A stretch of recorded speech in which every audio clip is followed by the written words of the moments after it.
40 light-years from us. There's a world that looks a lot like Venus. Only, unlike the most sweltering, hellish planet in the solar system, this not-so-distant planet could actually be the next Earth. This world is called Gliese 12b. Gliese 12b. That's right. I'm venturing out of the solar system to find an exoplanet that I won't die on. And yeah, I know I've said that before, but I'm feeling much better about Gliese 12b, way better than Kepler 22b. I mean, it's like 595 light-years closer to the solar system, and all stars, and no wait makes chase a happy boy.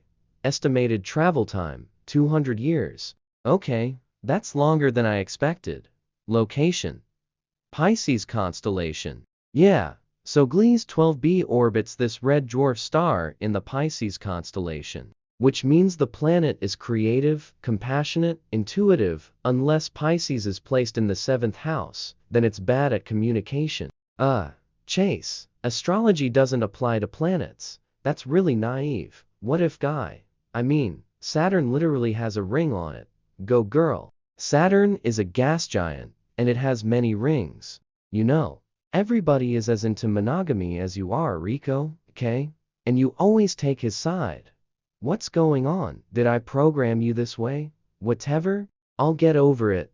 Rico, now's the time for my favorite phrase. Initiate landing sequence. That really should be my catchphrase. What do y'all think? Very little is known about Gliese 12b, because exoplanet don't emit any detectable light, making it very hard for scientists to observe them. Still, scientists can deduce some basic characteristics using the Transiting Exoplanet Survey Satellite, otherwise known as TESS. This satellite stares at the sky and measures the changing brightness of a star in 20-second to 30-minute intervals as the exoplanet passes the star it orbits. Hey, we don't need a satellite for that. I can stare at the sky with my own blinky balls. If only it was that easy. Oh, man, I almost had it. Now, everything has a big red circle in the middle. Well, nice try. Unfortunately, TESS can only give us data on exoplanet that pass between their star and Earth.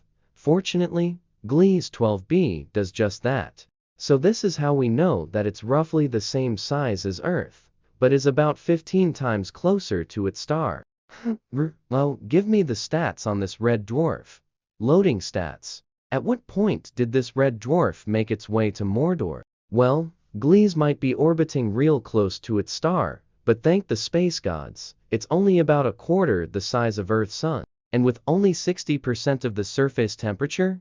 Yeah, Chase can live with that. You know, if this planet's sun had anywhere near the size and heat of Earth's sun, I'd be dead already. I'd be a ball of flame. And my personal preference is to not be a ball of flame. Correct. Because of its proximity, Gliese 12b receives 1.6x more energy from its star than Earth does from the sun. Oh, yeah, we could put a solar panel over here, and here, oh, and over here. You know, this could be the first fully renewable planet in the cosmos. That we know of, at least. Oh, it's a bit warm here. Rico, what's the temperature reading? 62.2 C144F. Oh, okay, and I'd be worried about bringing you humans to this planet. I mean, you've done a great job heating up Earth already, pumping those greenhouse gases into the atmosphere. This planet is 62 C144F already, so clean energy only here. Period. I'm looking at you, Kyle. Yeah, oh yeah, I'll just cover this whole section with solar panels. This would be really nice. Put a little sofa over there. Well, scientists haven't been able to collect any data about Gliese 12b's atmosphere. We don't know how the planet would change with any additional gas emissions. Well, not a problem. Rico, give me an atmospheric reading stat. Calculating. Atmosphere composition is 52% carbon dioxide, 44% nitrogen, 3% miscellaneous gases. Yeah, all right, all that CO2 explains the heat. If Gliese 12b had no atmosphere at all, it'd be around 40 to C107F. And if we had any more CO2, we'd be getting up to Venus temperatures. That would not be pleasant. Scientists have only observed a rocky surface on Gliese 12b.